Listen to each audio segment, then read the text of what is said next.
сәлеметсіз бе тыңдармандар. Келесі бөлім жалғасы.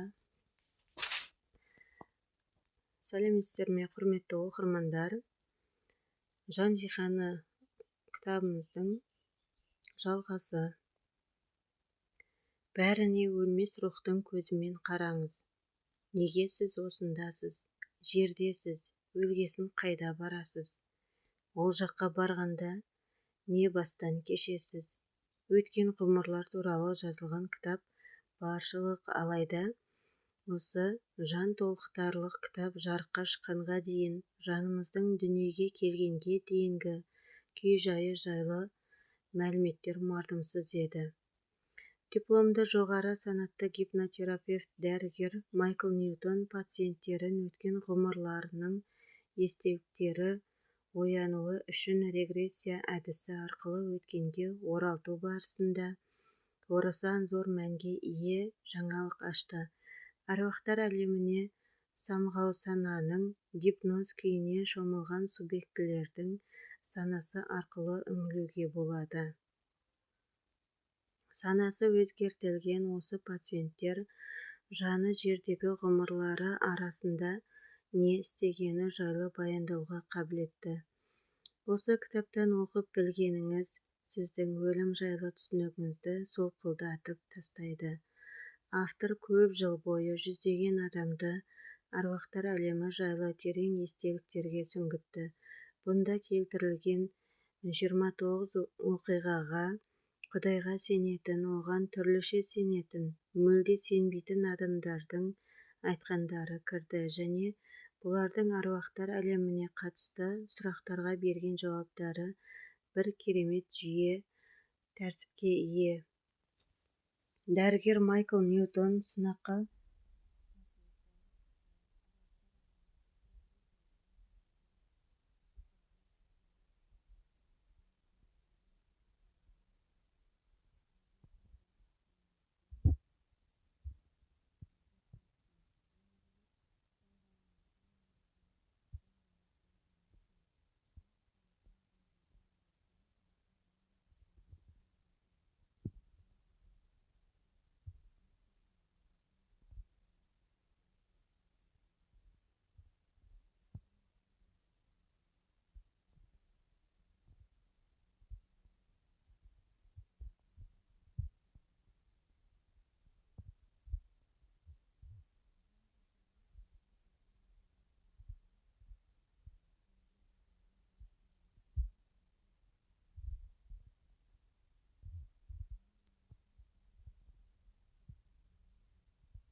рухани тіршілік иелерімен кездескенін әңгіме қылады. Алайда реинкарнация жайлы көп кітаптардағы бұндай баянат есептердің ешқайсысы әуелгі қысқа әсерден өзге өлімнен кейінгі өмірдің еш құпиясын аша алмады. Бұл кітап әруақтар әлемі жайлы сыр күнделік. Онда жердегі өміріміз аяқталғаннан кейінгі жайымызды егжей-тегжей баяндайтын шынайы оқиғалар келтіріледі. Сіз рухани түннел арқылы өтіп, әруақтар әлеміне үңілу арқылы жерге өзге өмір үшін оралғанға дейін адам жаны немен айналысатынын біле аласыз.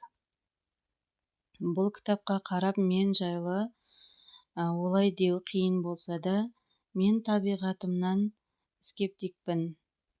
Психолог, кеңесші, гипнотерапевт ретінде эмоция, психология түйткілдерінен туындаған мінез құлық ауытқуларын түзеумен айналысамын. Жұмысым негізінен пациенттерімнің ойы мен эмоциясы арасында байланыс орнату, мінез құлқының кедір-бұдырын түзетуге көмектесу арқылы олардың психологиясын жедел түрде қайта құрудан тұрады. Өз басым ментал түйткілдердің ешқайсысы ой-қиялдың жемісі емес деп санаймын. Сондықтан пациенттерімнің пайым-нанымдарының мән-мақсат салдарын олармен бірге анықтаймын. Практикамның бастапқы кезеңінде пациенттерімнің өткен өмірге үңілуге қатысты өтініштерін қабылдамадым. Өйткені дәстүрлі психотерапияны ұстандым.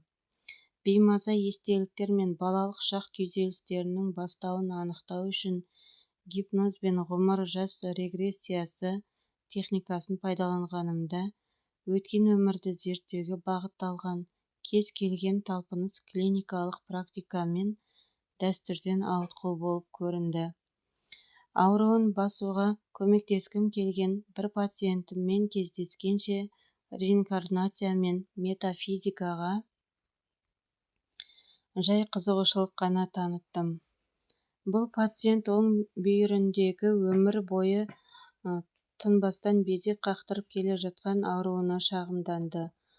Ауырсынуды реттейтін гипнотерапиялық амалдың бірі пациентті ауырсыну сезімін саналы түрде күшейтуге бағыттау. Осыдан кейін олар қиналысын кемітуді, осылайша ауырсыну сезімін бақылауда ұстауды үйрене алады. Қиналысын күшейту бойынша сеанстардың бірінде бұл адам азабын жаңғырту үшін өзін пышақталдым деп сендірді. Бұл образдың бастауын анықтау талпыныстары барысында ақыры пациентімнің бірінші дүниежүзілік соғыс кезінде солдат болғанын, Францияда мылтық істігімен түйрелгенін анықтадық. Осының нәтижесінде біз жаңағы ауырсынуын бірлесе отырып баса алдық. Мен бұл табыстан қанаттанып, тәжірибе жүргізе бастадым. Пациенттерімнің кейбіреуін жерге соңғы келгеннен бұрынғы өмірлеріне қайтардым. Бастапқыда күнделікті проблема, наным, үрейлердің тұтасуы, фантасмагориялық образдардың фейерверкіне әкеледі деп уайымдадым. Дегенмен көп ұзамай жадымыздың өзімізбен тұтасқан тәжірибе толқыныстарымыздың жинағын ұсынатынын ұқтым.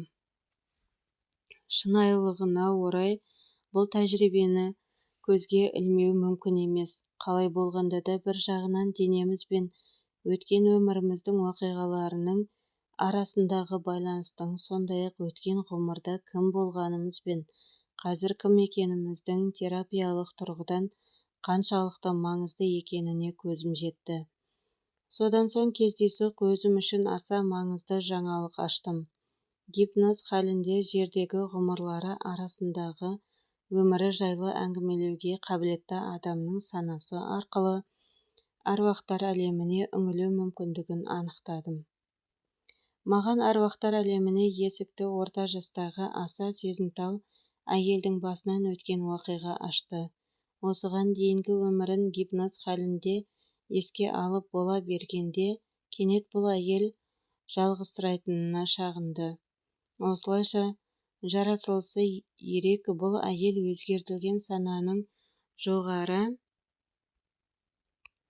сатысына өз бетімен дерлік өтіп кетті.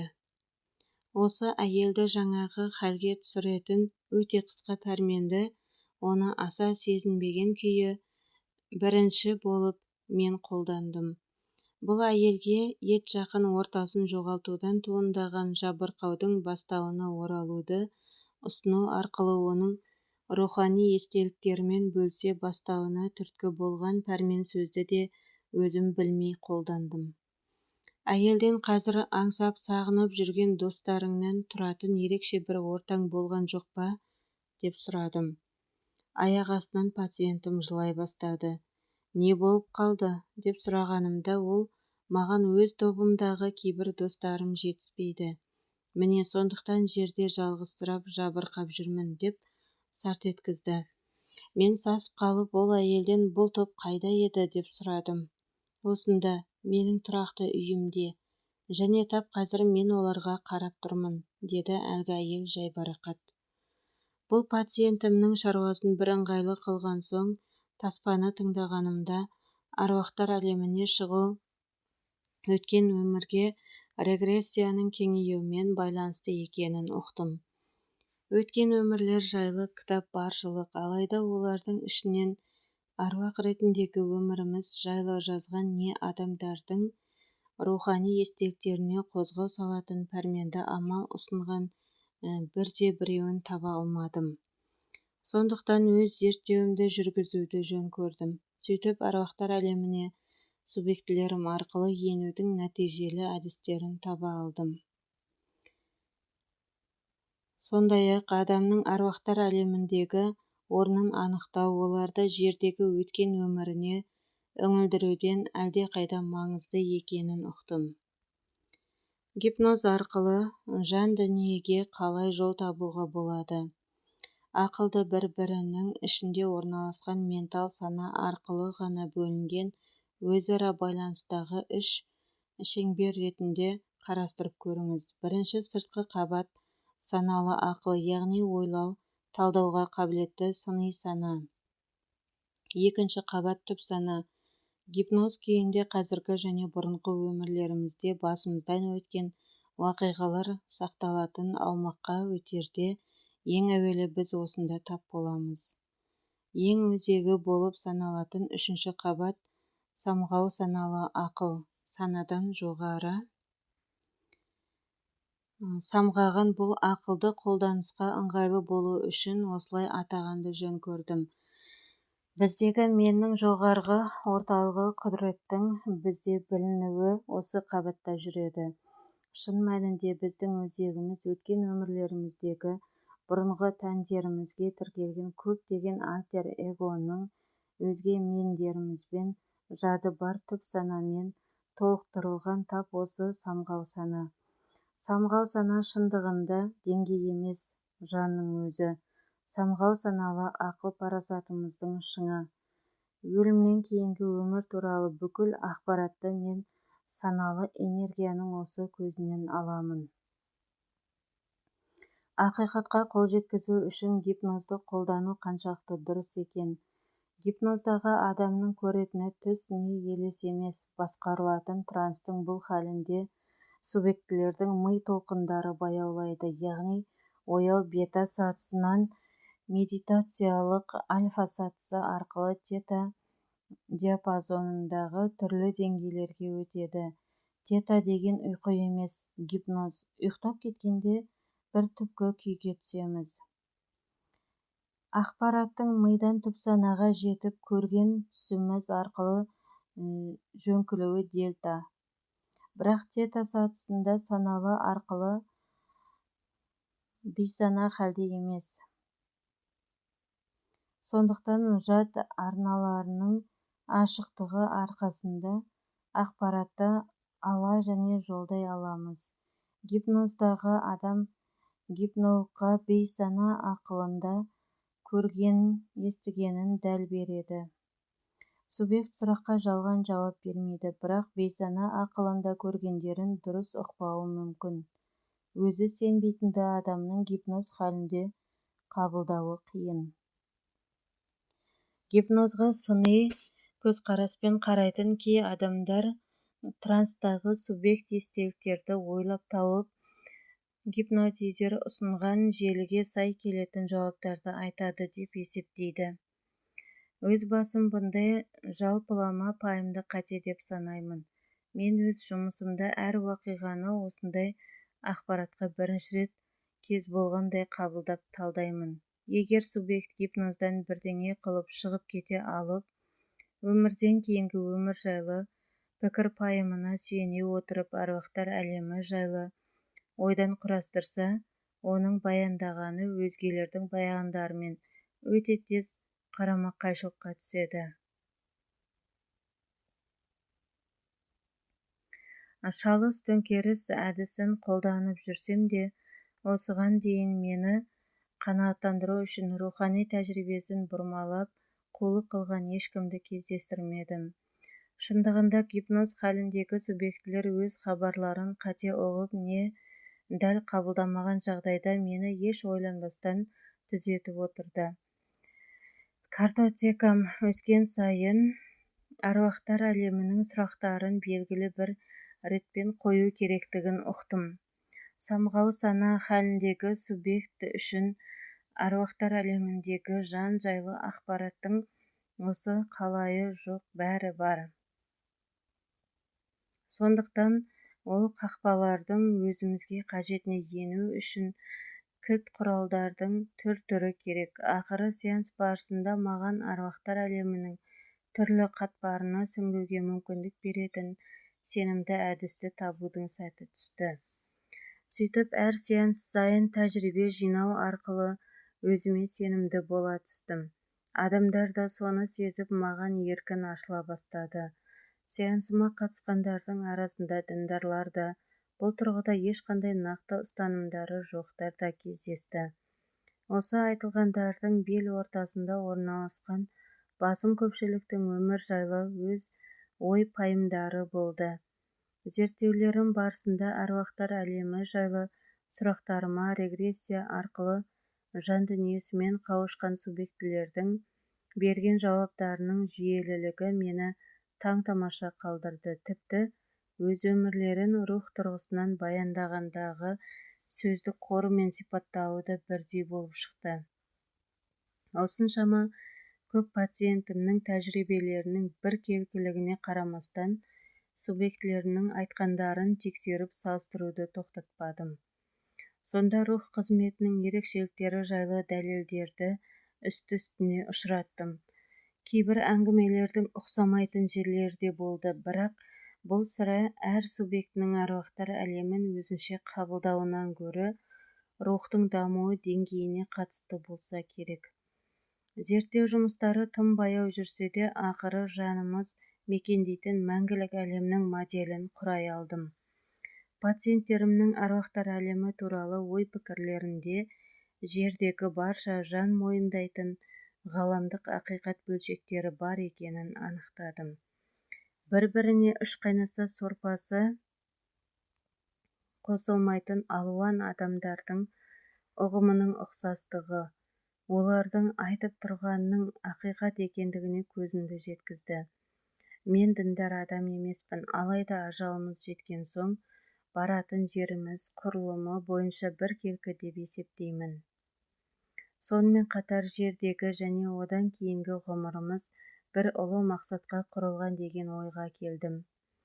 Осы жаңалығымды қалай ұсынсам екен деп ойлана келе жекелеген оқиғаларды рет-ретімен баяндау әдісі оқырмандарыма пациенттерімнің өмірден кейінгі өмірі жайлы әңгімелерін бағалауға көбірек мүмкіндік береді деп шештім. Мен іріктеп таңдаған әр уақиға субъекті екеуміздің арамыздағы тікелей диалог. Бұл материалдарды сеанстарымның магнитофондағы жазбаларымнан алдым. Бұл кітапты пациенттерімнің өмірден кейінгі өмірі жайлы дегеннен гөрі, бұлардың аталған өмірлеріне қатысты аруақтар әлеміндегі тәжірибесінің құжатталған мазмұны десе дәлірек болатындай.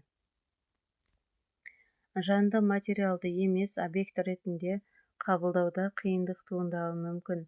Оқырмандар үшін бірінші тарауда жанның қалай пайда болып, қалай тіршілік ететіні баяндалған. Бұл баянаттың әрқайсысы оқырманға ыңғайлы болу үшін ықшамдалып берілген. Кітаптың тараулары жанның әруақтар әлеміне бару қайтуының қалыпты нұсқасын көрсету мен ашықтауға лайықтап құрылған. Жанның өлім мен келесі өмір араларындағы саяхатының баянаты 10 жыл бойы жинақталған оқиғалардан тұрады. Соңғы өмірлерінен гөрі әріректегі өмірлерінің аралығында не болғанын жадында айқынырақ тұтатын адамдарға жолығуым мені басында таңғалдырып жүрді. Бұған қоса қандай да бір себептермен бірде-бір субъект әруақтар әлеміндегі жанының бүкіл жай-күйін рет-ретімен толық есіне түсіре алмады. Пациенттерім рухани өмірінің кейбір аспектілерін кәдімгідей айқын есте сақтаса, кейбір жағы оларға көмескі болды. Осының нәтижесінде тіпті осы кітапта келтірілген 29 оқиғаның материалында әруақтар әлемі жайлы жиған тергенімді түгел ұсыну оңай болмады. Сондықтан әр түрлі тарауларда жаңа айтылған 29 оқиғаның мазмұнынан басқа өзге сеанстардың да жай-жапсары келтірілді. Сеанс барысында қойған кейбір сұрақтарыма орай оқырмандарыма қазымыр болып көрінуі мүмкін. Гипноздағы субъектіні белгілі бір шекте ұстау керек. Әруақтар әлемімен жұмыс жүргізгенде өткен өмірге регрессия жасағанға қарағанда жоғарырақ талаптар қойылады. Трансқа түскен субъектінің санасы әдетте түрлі көріністерді қызықтап, жайылып жүргенді ұнатады. Кейде пациенттерім сауалдарымды доғарғанымды, сөйтіп өткен-кеткенін алаңсыз тамашалап ләззат алғанды қалайды. Мен сеанс тәртібін тым қатаң қылмауға тырысамын. Алайда әдетте бір субъект тек бір сеансқа ие. Және ол осы 3 сағаттық сеанс барысында тым алысқа ұзап менімен байланысты жоғалтып алып қайта оралуда қиындықтарға тап болуы ықтимал. Пациенттердің сеанс біткеннен кейінгі аң-таң болған түрлерін көрсеңіздер ғой. Өзінің ажалсыз екеніне көзі жеткендердің бойында бір жаңа күш, сенім пайда болып, рухани жаңғыру жүреді. Субъектілерімді гипноз халінен шығарар алдында олардың постгипноздық жадын жиі сақтап қаламын. Жанның әруақтар әлеміндегі өмірі, жер және өзге планеталардағы құбылуы жайлы білгендердің өзін дамыту мүмкіндіктері бұрынғыдан әлде қайда артады. Қорыта келе бұл кітаптан оқығаныңыз сіздің өлім жайлы ой-пайымыңызды күйретіп, есеңгіретіп тастауы мүмкін екенін айтайын. Бұнда келтірілген материал сіздің философиялық діни ұстанымдарыңызбен қарама-қайшылыққа түсуі ықтимал. Кейбір оқырмандардың бұл кітапты оқу арқылы өзінің ой-пікірлерінің дұрыстығына көзі жете түседі. Келесілері бұның бәрін ой-қиялға құрылған ғылыми, фантастикалық туындыларға ұқсатады. Ұстанымдарыңыздың қандай болғанына қарамастан, егер субъектілерімнің өлімнен кейінгі өмір жайлы берген мәліметтері рас болып шыққан жағдайда, бұл білімнің мән-маңызы барша адамзат үшін қандай болмағы туралы ойланарсыз деп үміттенемін. Жалғасы келесі бөлімде.